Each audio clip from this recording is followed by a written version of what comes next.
वाशीतील इनॉर्बिट मॉलमध्ये बॉम्ब ठेवला असल्याचा मेल मॉल प्रशासनाला आला होता आणि एकच खळबळ उडालेली होती।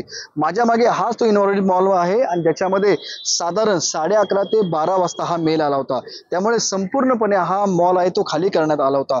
आज शनिवार असल्यामुळे मोठ्या प्रमाणामध्ये गर्दी ही मॉलमध्ये झालेली होती। खरेदीसाठी लोक आले होते, हॉटेलिंगसाठी लोक आले होते। त्यामुळे जवळपास ह्या मॉलमध्ये आपण जर पाहिलं तर 150 वेगवेगळ्या पद्धतीचे शॉप्स आहेत। त्याच्यामध्ये मग शॉपिंग असेल, हॉटेल असेल, त्याचबरोबर इतर काही शॉप्स आहेत ते होते आणि मोठी गर्दी होती। मात्र या ठिकाणी बॉम्बचा मेल आल्यामुळे संपूर्णपणे मॉल हा खाली करण्यात आला होता आणि त्यानंतर नवी मुंबई पोलीस असेल, फायर ब्रिगेड असेल, बॉम्ब स्क्वॉड पथक असेल, या संपूर्णपणे टीमने आहे ते मॉल या ठिकाणी संपूर्ण मॉलची आहे तपासणी करण्यात आली होती आणि त्यानंतर कुठलीही संशयास्पद वस्तू या मॉलमध्ये आढळून आलेली नाहीये। त्यामुळे अखेर संध्याकाळी 4 नंतर आहे तो मॉल सुरू करण्यात आला होता। त्यामुळे जवळपास 4 तास हा मॉल आहे तो बॉम्बच्या मेलमुळे बंद करण्यात आला होता।